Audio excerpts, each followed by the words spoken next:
बिस्मिल्लाहिर्रहमानिर्रहीम। अस्सलाम वालेकुम। Welcome back to RF kitchen diaries. उम्मीद है कि सब लोग खैरियत से होंगे।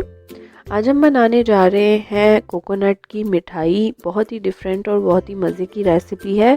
अगर आपने ये नहीं ट्राई की तो इसका मतलब आपने कुछ भी ट्राई नहीं किया। बहुत ही झटपट, बहुत ही मज़े की और बहुत ही कम इंग्रेडिएंट्स के साथ ये बनती है। तो चलिए देखते हैं कि हम कोकोनट की मिठाई कैसे बना सकते हैं। तो चलिए स्टार्ट करते हैं अपनी वीडियो और इंग्रेडिएंट्स की तरफ चलते हैं। यहाँ पर मैंने लिया है 2 कप दूध।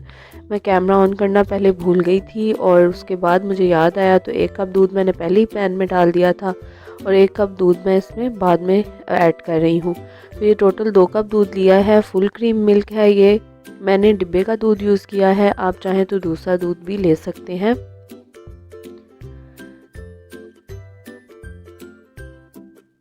अब इस दूध को जैसे ही बॉयल आना शुरू होगा तो इसमें मैं शामिल करूँगी चीनी। तो तकरीबन 3/4 कप यानी कि 3/4 कप इसमें मैं शामिल कर रही हूँ चीनी। आप चाहें तो इसको कम और ज़्यादा कर सकते हैं अपने टेस्ट के अकॉर्डिंग। लेकिन ये बिल्कुल परफेक्ट मेजरमेंट थी। इससे ना तो चीनी बहुत ज़्यादा तेज़ थी और ना ही कम। यहाँ पर अब मैं शामिल कर रही हूँ 1/2 टीस्पून इलायची पाउडर। मेरे पास इलायची पाउडर नहीं था तो मैंने 3-4 इलायचियों को मोटा मोटा कूट कर इसमें शामिल कर दिया है। अब जैसे ही इसमें 1 से 2 बॉयल आए हैं और दूध जो है वो पक कर थोड़ा सा कम रह गया है तो अब इसमें मैं शामिल कर रही हूँ 2 कप डेसिकेटेड कोकोनट का जो बुरादा होता है वो इसमें शामिल कर रही हूँ। अगर आपके पास डिब्बे का दूध नहीं है, आप खुला दूध यूज़ कर रहे हैं तो आप उसको थोड़ा सा ज़्यादा पका लें। जब तक दूध थोड़ा सा गाढ़ा हो जाए तब तक उसको आप बॉईल कर लें। अब इस स्टेज पर इसमें मैं शामिल कर रही हूँ ग्रीन फूड कलर। बिल्कुल थोड़ा सा 2 ड्रॉप्स हम इसमें ये शामिल करेंगे। आप चाहें तो इसको स्किप भी कर सकते हैं और आप चाहें तो इसमें पिंक फूड कलर भी यूज़ कर सकते हैं या कोई भी फूड कलर आप इसमें शामिल कर सकते हैं और चाहें तो आप स्किप भी कर सकते हैं। तो इसको डालकर अच्छे तरीके से मिक्स करेंगे तो देखें कितना खूबसूरत सा ग्रीन कलर इसके ऊपर आया है। अब इसके अंदर जो बाकी का मॉइस्चर है हम इसको अच्छे तरीके से ड्राई कर लेंगे। बहुत ज़्यादा ड्राई नहीं करना।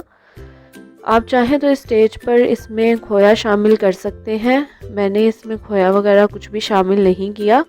अब यहाँ पर आप देख सकते हैं कि इसमें जितना भी मॉइस्चर था वो ड्राई हो चुका है। बहुत ज़्यादा ड्राई नहीं करेंगे। अगर बहुत ज़्यादा ड्राई करेंगे तो ये बहुत भुरभुरी सी बनेगी और इसकी बाइंडिंग नहीं होगी। तो यहाँ पर मैंने एक बेकिंग ट्रे ले ली है और इसके अंदर मैंने पॉलीथीन शीट जो है वो लगाई है। आप चाहें तो बटर पेपर को भी लाइन अप कर सकते हैं ग्रीस करके। तो इस तरह से ये सारा मटेरियल इसमें मैंने शामिल किया है और इसको अच्छे तरीके से मैं यहाँ पर सेट कर लूँगी।